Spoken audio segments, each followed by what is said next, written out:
अग्रतंत्र perspective on cancer. तो अग्रतंत्र जो है वो क्या रोल प्ले करता है कैंसर के ट्रीटमेंट और कैंसर के एस्पेक्ट में। So let's see that concept of अग्रतंत्र in oncology. The second topic is toxic carcinogens and process of mutation. सबसे पहले ऑन्कोलॉजी देखते हैं। तो ऑन्कोलॉजी वो ब्रांच होता है जो कि कैंसर के ट्रीटमेंट में या फिर कैंसर के डेवलपमेंट के बारे में जो भी डेवलपमेंट हुआ अगर कैंसर के रिगार्डिंग, तो उसके बारे में देखता है, वो होता है oncology department. Then toxic carcinogen क्या होता है यहाँ पे देखते हैं। कार्सिनोजन वो सब्सटेंस है जो कैंसर क्रिएट करता है। एग्जाम्पल अगर देखें तो टोबैको एक ऐसा कार्सिनोजन है जो कि कैंसर क्रिएट करता है, तो उसको कार्सिनोजन बोलते हैं। सो प्रोसेस ऑफ म्यूटेशन की हमारे बॉडी में म्यूटेशन कैसे होता है उससे पहले हम देखते हैं टॉक्सिक कार्सिनोजन को। सो इस टॉपिक में हमें क्या क्या देखना था।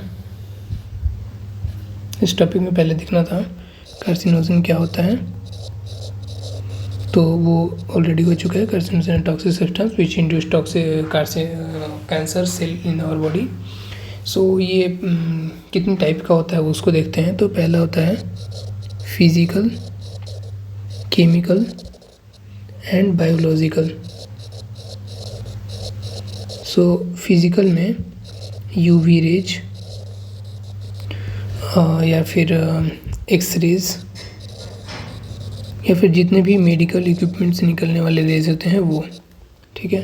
अब केमिकल की बात करें तो केमिकल में अल्कोहल और जितने भी मतलब बॉडी के अंदर में जा रहा है वो अल्कोहल, इथेनॉल, ऐसा सब जो भी केमिकल सब्सटेंस है वो। इसमें तुम स्मोकिंग के लिए टोबैको वगैरह भी कर सकते हो, टोबैको। देन बायोलॉजिकल, तो बायोलॉजिकल में क्या होगा कि कोई भी वायरस है, बैक्टीरिया है जो कि कैंसर क्रिएट कर रहा है, म्यूटेशन क्रिएट कर रहा है बॉडी में, उसको कार्सिनोजन बोलते हैं। तो ये हो गया इसका 3 वैरायटी। नाउ इसके मतलब 3 टाइप्स होते हैं। कार्सिनोजन का मेजर टाइप्स जो है वो है ऐसा। तो इसके मेजर टाइप्स की बात करते हैं तो इसका मेजर टाइप्स 3 टाइप्स में डिवाइडेड है। फर्स्ट है direct acting carcinogen, direct acting, okay leave it, यहाँ से देखते हैं। First one is direct acting, second one is indirect acting but genotoxic carcinogen, genotoxic. यहाँ पे इनडायरेक्ट एक्टिंग भी है, जीनोटॉक्सिक कार्सिनोजन। फर्स्ट ये हो गया, सेकेंड ये हो गया, एंड थर्ड वन इज को कार्सिनोजन, कार्सिनोजन। तीनों में डिफरेंस क्या है, ये एक्सपोजर पे ही कैंसर क्रिएट कर देगा, ये वाला मेटाबॉलिज्म के लिए डिमांड करता है। थर्ड है को कार्सिनोजन, ये किसी और भी केमिकल रिक्वायर्स अनदर केमिकल, तभी जाके यहाँ पे कैंसर होगा। म्यूटेशन की बात देखते हैं कि म्यूटेशन कैसे होता है। तो एक वर्ड यहाँ पे हम जो याद कर रहे थे वो है multiple chain reaction. Most of the time carcinogen जब बॉडी को अटैक करेगा तो वो कैंसर नहीं क्रिएट करेगा, लाइक उसको ईयर्स टुगेदर बॉडी को अटैक करना पड़ेगा तब जाके कहीं वो कैंसर क्रिएट करेगा। ये हो गया कार्सिनोजन कैसे वर्क करता है। अब वो क्या करेगा कि बहुत सालों से वो बॉडी में वो है, तो वो क्या करेगा, वो डीएनए स्ट्रक्चर में चेंजेस लेके आएगा, डीएनए के जीन्स में चेंजेस लेके आएगा। देन उस चेंजेस की वजह से क्या होगा, वो जो जीन है वो एक्स्ट्रा सेल बनाने को बोलेगा, जिसकी वजह से अननेचुरल सेल जो होंगे वो ग्रोथ होगा वहाँ पे, और वो वहाँ पे कैंसरस सेल को जनरेट करेगा। This is all about carcinogen कैसे वर्क करता है और उसका म्यूटेशन हमारे बॉडी में कैसे होता है due to multiplication of the cell. और जो ही मल्टीप्लिकेशन होगा वहाँ पे ट्यूमर का ग्रोथ हो जाएगा। सो this is the first point. देखो क्या है, कीमोथेरेपी एंड रेडियोथेरेपी हम एक पार्ट में पढ़ लेते हैं, उसके बाद आयुर्वेदिक एस्पेक्ट को हम अलग पार्ट में पढ़ेंगे। आयुर्वेदिक एस्पेक्ट क्या है कैंसर में, उसको हम अलग देखेंगे। पहले कीमोथेरेपी एंड रेडियोथेरेपी को देखते हैं। तो कीमोथेरेपी रेडियोथेरेपी में ये जो है, ये कैंसर जो है, कैंसर ये second largest non communicable disease है। Second largest non communicable disease है। First largest is ischemic attack, यानी कि हार्ट रिलेटेड वाला, ठीक है।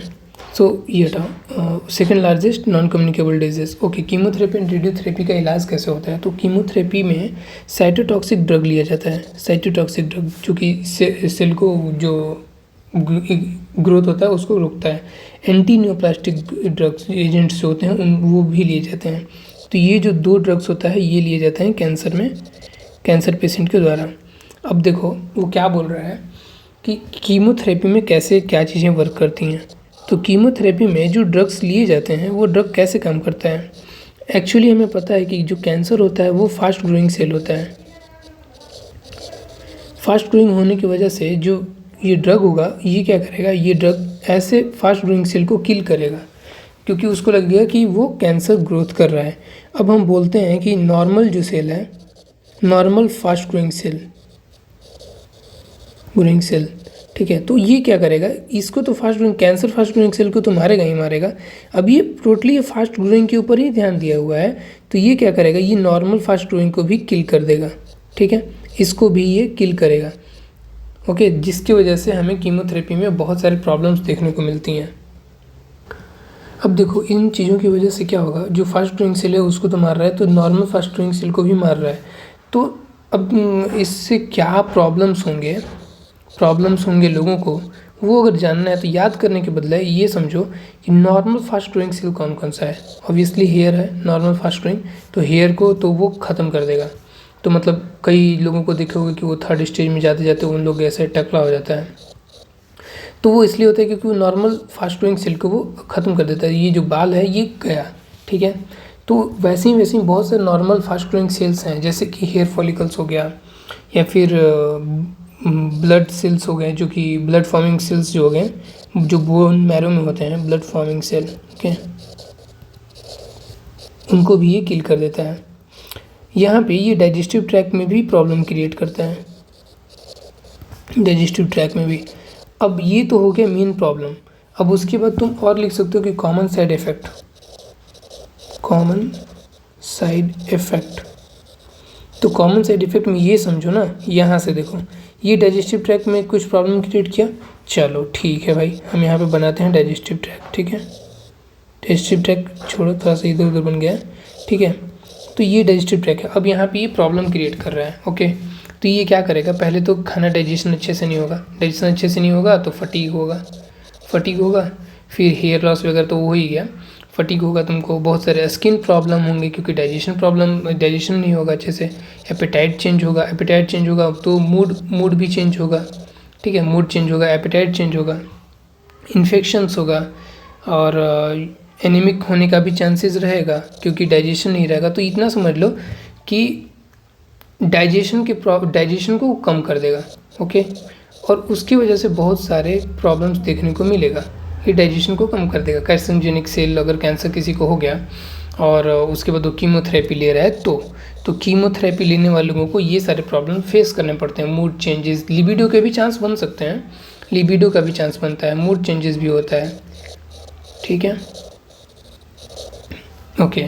एनीमिक तो हम ऑलरेडी लिख चुके हैं, एपेटाइट चेंजेस, कॉन्स्टिपेशन, डायरिया, जितने भी ये वाले रिलेटेड प्रॉब्लम है ये सारा तुम लिख सकते हो कि उसको कीमोथेरेपी लेने के टाइम में ऐसा प्रॉब्लम्स आएगा, क्योंकि ऑलरेडी वहाँ पे ऐसा वो बोला गया है कि biggest problem is digestive tract में प्रॉब्लम होगा।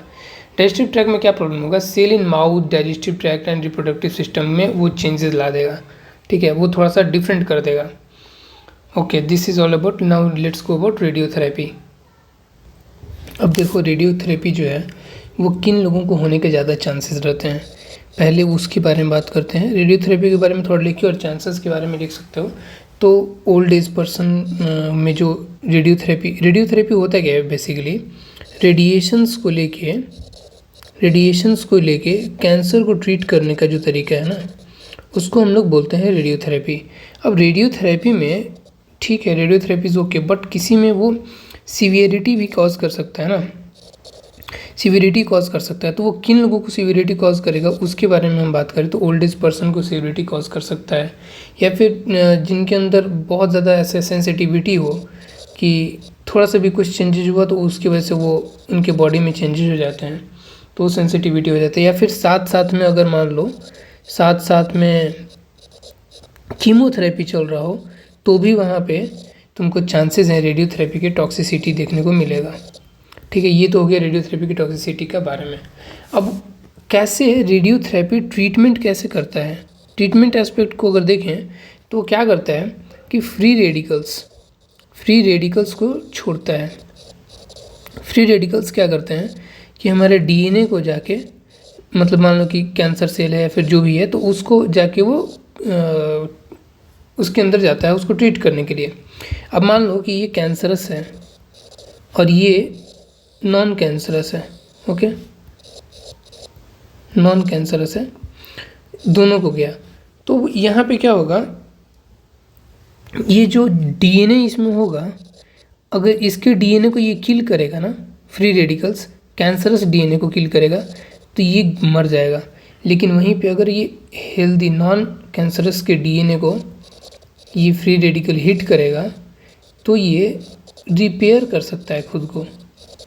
तो यहाँ पे ये प्रोसेस के थ्रू वो काम करता है कि अगर वो कैंसरस सेल होगा तो वो तो डेथ हो ही जाएगा, अगर नॉन कैंसरस होगा तो वो अपने आप को रिपेयर कर लेगा, but it's not a unique way, like वो कहीं ना कहीं वो डैमेज कर रहा है तभी तो वो रिपेयर करने के चांसेस मांग रहा है ना, तो इसलिए कहीं ना कहीं टॉक्सिसिटी हम लोग को देखने को मिल जाता है इसमें।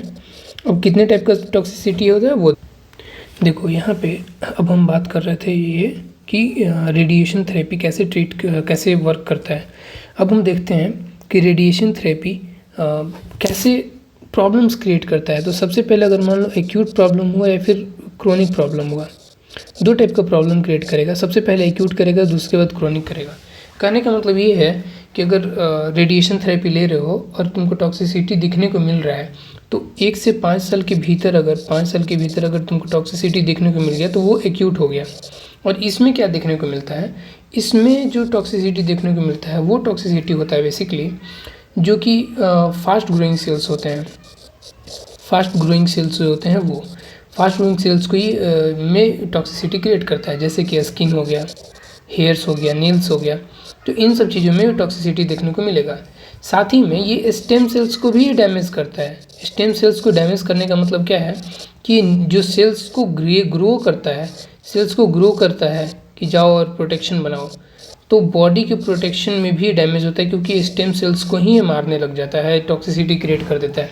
वहीं पे अगर क्रोनिक में देखोगे तो क्रोनिक में फास्ट ग्रोइंग सेल को न छोड़ के स्लो ग्रोइंग सेल्स या फिर जिस ऑर्गन में स्लो ग्रोथ होता है, सेल्स का स्लो ग्रोथ होता है, उस ऑर्गन को ही डैमेज करता है। लाइक तुम ले लो, ब्रेन ले सकते हो, या फिर हिपेटो प्रोटेक्टिव जो वैसा सब सेल जो होता है, जो लीवर का सेल होता है, उसको तुम ले सकते हो। तो वो जो होता है वो उसके जो सेल्स होते हैं वो स्लो ग्रोथ क्रिएट करते हैं, तो इसलिए वहाँ पे क्रोनिक जो टॉक्सिसिटी होता है वो देखने को मिलता है। लेकिन जहाँ पे फास्ट एक्टिंग होता है, फास्ट ग्रोइंग सेल्स वगैरह होते हैं, वहाँ पे एक्यूट जो टॉक्सिसिटी होता है वो देखने को मिलता है। तो ये हो गया अपना रेडियोथेरेपी के बारे में। आयुर्वेदा अप्रोच कैसे करता है कैंसर को, तो वो बोलता है कि कैंसर को ट्रीट करने वाले जितने भी मेडिसिन्स होते हैं वो होते हैं उष्णा एंड तीक्ष्णा। ये दो होते हैं, मतलब कि उष्णा और तीक्ष्णा गुण रखने वाले ड्रग्स जो होते हैं, वही सारे जो ड्रग्स होते हैं वो ट्रीट करते हैं कैंसर को। इस बेसिस पे अग्रतंत्र या फिर आयुर्वेदिक जो अप्रोच है वो देखा जाता है। सेकेंड अप्रोच क्या है कि कैंसर को अर्बुदा मान के ट्रीटमेंट और उसके लक्षण जो देखे जाते हैं वो देखा जाता है Arbuda. And second, malignant cancer को त्रिदोषिका मान के देखा जाता है। मैलिग्नेंट कैंसर को त्रिदोषिका माना जाता है। तो ये हो गया कि आयुर्वेदा में इसको कैसे देखते हैं। अब आयुर्वेदा जो मुख्य कारण मेन जो रीज़न मानता है कि क्यों कैंसर होता है वो ये है कि सबसे पहले ऑब्वियसली कार्सिनोजेनिक एजेंट्स जो होते हैं वो काम करते हैं कैंसर होने में। दूसरे, ट्रीटमेंट्स जो हम लोग लेते हैं वो भी एक तरीके से काम करते हैं एज कैंसर के इंक्रीज़ होने में, क्योंकि जो कीमोथेरेपी और रेडियोथेरेपी वो भी एक तरह से हार्मफुल केमिकल्स ही होता है। अब बहुत सारा रिसर्च किया गया और उसके बाद मेडिसिन्स के लिए अब देखा गया कि भाई मेडिसिन्स क्या दे सकते हैं। तो मेडिसिन्स में रसायन दिया जाता है, क्योंकि ये बहुत अच्छा डाइजेस्टिव और बहुत सारी चीज़ों में काम आ जाएगा। रसायन जैसे एनीमिक पेशेंट के लिए एंटी एजिंग, बल लैब में भी काम आ जाएगा। तो ये तो हो गया एक एस्पेक्ट लिखने का। सेकेंड एस्पेक्ट है कि मेडिसिन्स तो ठीक है, मेडिसिन्स के साथ साथ मेडिसिन्स एंड प्लांट्स जो हेल्पफुल है वो। तो चलो पहले देखते हैं प्लांट्स में सबसे पहले अर्का, स्नोही, ये दोनों देखोगे तो इसका एक्सक्यूडेट होता है, अर्का का भी स्नोही का भी। अब भल्लातका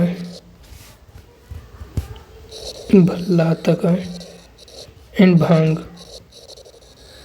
का भी एक्सक्यूडेट ही होता है। तो ये जो है ये सारा मतलब कुछ कैसे भी काम हो सकते हैं। जैसे मान लो कि तुम भांग को देखोगे तो ये प्रोस्टेटिक कैंसर में काम आएगा। प्रोस्टेटिक कैंसर में ये बहुत ज़्यादा हेल्पफुल होता है। उसके बाद तुम अर्का को देखोगे तो पैंक्रियाटिक कैंसर में आएगा, पैंक्रियाटिक कैंसर में हेल्पफुल होगा। ठीक है, पैंक्रियाटिक ऐसे ही स्नोही भी काम आएगा और भांग का भी काम आएगा। अब जो मेडिसिन्स हैं तो मेडिसिन की बात करते हैं तो सबसे पहले पद्मागृता जो बहुत हेल्पफुल होता है। रक्त पित्ता ड्रग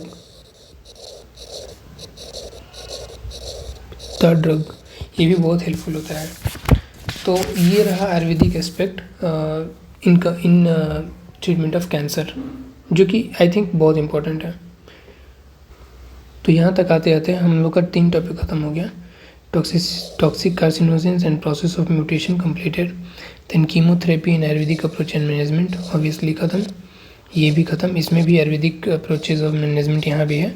तो दोनों का आयुर्वेदिक अप्रोचेज हमने एक मान लिया और कीमोथेरेपी एंड रेडियोथेरेपी मैंने कर लिया। तो अब बचा है कॉन्सेप्ट ऑफ अग्रतंत्र in oncology. Let's do it. अग्रतंत्र का कॉन्सेप्ट अगर आयुर्वेदा के हिसाब से समझना है, यानी कि अग्रतंत्र कैसे काम कर रहा है ऑन्कोलॉजी में, तो ऐसे समझो कि अग्रतंत्र के टॉपिक के अंदर ही हमको पढ़ना होता है विरुद्धाहारा के बारे में, देन दूषिविषा एंड गरविषा। अब यही तीनों जो है वो अग्रतंत्र का रोल दिखाता है इन ऑन्कोलॉजी। कैसे? विरुद्धाहारा लोगे तो आमा क्रिएट होगा, और आमा क्रिएट होगा तो आमा बहुत दिन तक रहेगा तो वो एक्ट करेगा एट लेगा कार्सिनोजन, या फिर कोई भी ऐसा सब्सटेंस लोगे जो तुम्हारे लिए विरुद्धा है तो वो कार्सिनोजन की तरह ही ट्रीट होगा। दूषिविषा क्या होता है कि कफा के इन्वेलपमेंट की वजह से इन्वेलपमेंट की वजह से, यानी कि वो इन्वेलप कर लेता है कफा, तो उसकी वजह से क्या होता है कि हमें टॉक्सिसिटी देखने को मिलता है। सेम में कैंसर जो होता है वो डायरेक्ट नहीं दिखता है, कैंसर बहुत दिन हमारे बॉडी में रहेगा उसके बाद ग्रो करेगा कैंसर। सेम एज दूषिविषा भी वैसे ही बहुत दिनों के बाद वो कैंसर क्रिएट करेगा, इसलिए इसको दूषिविषा को भी वैसे ही माना गया है। गरविषा भी लाइक वही है। ओके, तो गरविषा भी वही काम करता है कि ये विरुद्धाहारा की तरह ही काम करता है, तो वो भी एक तरीके से वो कैंसर जनरेट करेगा। अब हम अग्रतंत्र की बात कर रहे हैं तो ऑब्वियसली हम यहाँ पे अग्रतंत्र का कुछ मेडिसिन लिखेंगे जो कि कैंसर में हेल्प करता है। तो यहाँ पे बिल्वादी गुटिका लिख सकते हैं, बिल्वादी गुटिका। और उसकी तरफ बहुत सारे मेडिसिन्स हैं, जैसे बिल्वादी गुटिका हो गया और कल्याणका घृता हो गया, जो कि हम पहले भी देखे हैं, कल्याणका घृता। देन उसके बाद धातक आदि गदा भी हो सकता है, या फिर शिरीषा पुनर्नवा भी हो सकता है, तुलसी भी हो सकता है। तो यहाँ पे अग्रतंत्रा का मेडिसिन्स का रोल क्या है वो दिखाया गया है, मेडिसिन्स का role. So this is all about anatomical अग्रतंत्रा पर्सपेक्टिव ऑन कैंसर। यहाँ पे एनाटॉमिकल का नाम मैं इसलिए लिया क्योंकि यहाँ पे बहुत जगह एनाटॉमिकल स्ट्रक्चर में भी चेंजेस होते हैं। तो मतलब ऊपर ऊपर से जितना भी था, और बेसिकली यही है पूरा अग्रतंत्र में।